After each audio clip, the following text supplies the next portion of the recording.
बिस्मिल्लाहिर्रहमानिर्रहीम। अल्लाहुम्मा सल्ली अला मुहम्मद व आले मुहम्मद। इंसानी नस्ल हजरत आदम अलैहिस्सलाम से आगे कैसे चली, ये एक पेचीदा मसला है जिसके मुतालिक मुख्तलिफ रवायात मौजूद हैं जो आपस में मुतजाद भी हैं। कुछ रवायात में है कि बहन भाइयों की शादी से नस्ल चली, कुछ में है कि हूर नाजिल हुई। कुछ रवायात के मुताबिक जिन्नी से जनाबे आदम के बेटों की शादी हुई जिससे नस्ल चली। पहली रवायत के एक तवील हदीस का कुछ मतन नकल करते हैं।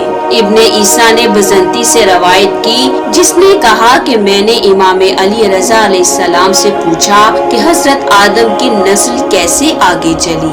इमाम अलैहिस्सलाम ने फरमाया कि बीबी हवा के यहाँ हाबील और उसकी एक जुड़वा बहन पैदा हुई, फिर उनके बाद काबील और उसकी जुड़वा बहन पैदा हुई। जब ये बच्चे बालिग हो गए तो हाबील की शादी उस लड़की से हुई जो काबील की जुड़वा बहन थी, और काबील की शादी उस लड़की से हुई जो हाबील की जुड़वा बहन थी। फिर इसके बाद बहन भाई की शादी हराम हो गई। कुछ मुफस्सिरीन के नजदीक मुसलमा हकीकत ये है कि ऐसा मुमकिन नहीं कि इमाम ने बहन भाई की शादी जायज करार दी। अक्ली और साइंसी तौर पर ये बात किसी भी तरह मुमकिन ही नहीं है कि बहन भाई की शादी हुई। एक और रवायत का मतन कुछ यूँ है कि इमाम ज़ैनुल आबिदीन अलैहिस्सलाम से इसके मुतालिक पूछा गया तो उन्होंने फरमाया कि काबील की जुड़वा बहन खूबसूरत थी और उसका नाम लोजा था, जबकि हाबील की बहन का नाम अकलीमा था और वो बदसूरत थी। अल्लाह ने आदम अलैहिस्सलाम को कहा कि काबील की बहन की हाबील से, हाबील की बहन की काबील से शादी हो। काबील उस पर नाखुश था क्योंकि उसको बदसूरत लड़की से शादी करनी पड़ी। अलामा इब्ने हजर मक्की, फखरुद्दीन राजी और इब्ने कसीर वगैरह ने यही बात नकल की है। इस ज़िमन में अहम तरीन बात ये है कि इस हदीस की कोई सनद ही नहीं है। किताब के मुसन्निफ से इमाम अलैहिस्सलाम तक रावियों का कोई सिलसिला ही नहीं है, लिहाजा इस बिना पर इस रवायत से कोई इस्तदलाल मुमकिन नहीं। इस किस्म की और भी मुतज़ाद रवायात मौजूद हैं। पहले दो नजरियात तो ये हैं कि या तो आदम अलैहिस्सलाम की नस्ल हूर और जिन्नी के नाजिल और शादी करने से चली, या बहन भाई की शादी से चली फिर हुर्मत नाजिल हुई।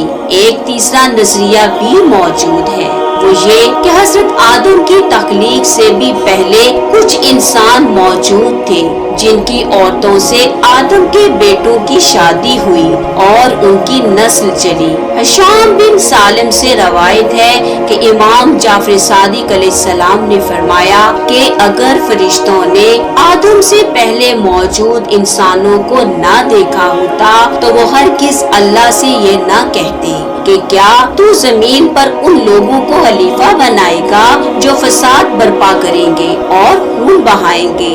इमाम जाफर सादिक अलैहिस्सलाम ने फरमाया कि अल्लाह ने 12,000 जहान बनाए हैं और हर जहान 7 आसमानों और 7 जमीनों से बड़ा है। इन जहानों के रहने वालों में से कोई भी ये नहीं समझता कि अल्लाह ने कोई और भी दुनिया बनाई है और मैं उन सब जहानों पर अल्लाह की हुज्जत हूँ।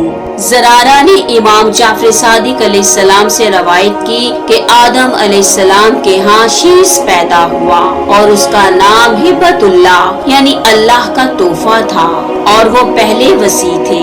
फिर शीस और शीस के बाद याफ्स पैदा हुए। जब वो दोनों बालिग हुए और अल्लाह ने चाहा कि नस्ल आदम को बढ़ाए, जैसा कि तुम देखते हो कि हुक्म जारी हो चुका था कि बहन भाई की शादी हराम है, तो अल्लाह ने असर के बाद जुमेरात को एक हूर भेजी जिसका नाम नज़ला था। अल्लाह ने आदम को हुक्म दिया कि इसकी शादी शीस से करते। फिर अल्लाह ने اگلے دن عصر کے بعد ایک اور حور بھیجی جس کا نام منزلہ تھا، اور حضرت آدم کو حکم دیا کہ اس کی شادی یاف سے کر دے، تو انہوں نے کر دی۔ شیس کا ایک بیٹا پیدا ہوا اور یافس کی ایک بیٹی۔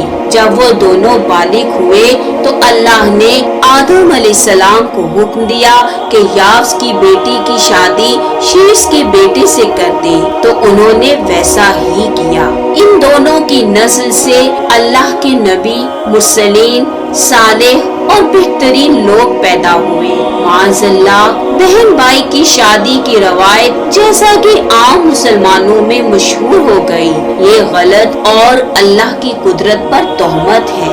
امیر المومنین علیہ السلام نے فرمایا کہ جب اللہ نے جن اور نسناس کے 7000 سال روئے زمین پر زندگی بسر کرنے کے بعد چاہا کہ اپنے ہاتھ سے ایک مخلوق پیدا کرے، یعنی جب اللہ نے چاہا کہ آدم علیہ السلام کو خلق کرے، جس کے لیے زمین و آسمان کی تقدیر و تدبیر کی گئی ہے، تو آسمانوں کے طبقوں کا پردہ اٹھا کر فرشتوں سے فرمایا، اہل زمین میں میری خلقت میں سے جن اور نسناس کو دیکھو، اور اب میں ایک اور مخلوق کو پیدا کرنے والا ہوں جو کہ انسان یعنی آدم ہے۔ اس بات پر سائنسی دلائل اور نصوص موجود ہے کہ آدم علیہ السلام سے قبل انسان زمین پر موجود تھے۔ ہم موجودہ انسان نزلہ و منزلہ اور حضرت آدم کے بیٹوں کی ہی اولاد ہیں۔ سارے نتائج سامنے رکھ کر یہی حقیقت سمجھ میں آتی ہے کہ بہن بھائی کی شادی نہیں ہوئی، چونکہ یہ سائنسی طور پر بھی قطعاً ناممکن ہے اور اخلاقیات اور دیگر مذہبی روایات سے بھی متضاد ہے۔ اس کے علاوہ اللہ کریم اس امر پر قادر ہے کہ وہ بہن بھائی کی آپس میں شادی کے بجائے نسل آدم کو چلانے کے لیے آسمانی عورتوں کو نازل کر دے۔ یہ کیسے ہو سکتا ہے کہ کل بہن بھائی کی شادی جائز ہو اور آج حرام ہو جائے؟ اللہ کریم ہمیں دین اسلام کو ٹھیک طور پر سمجھنے کی توفیق عطا کرے۔ اللہم صلی علی محمد و آل محمد۔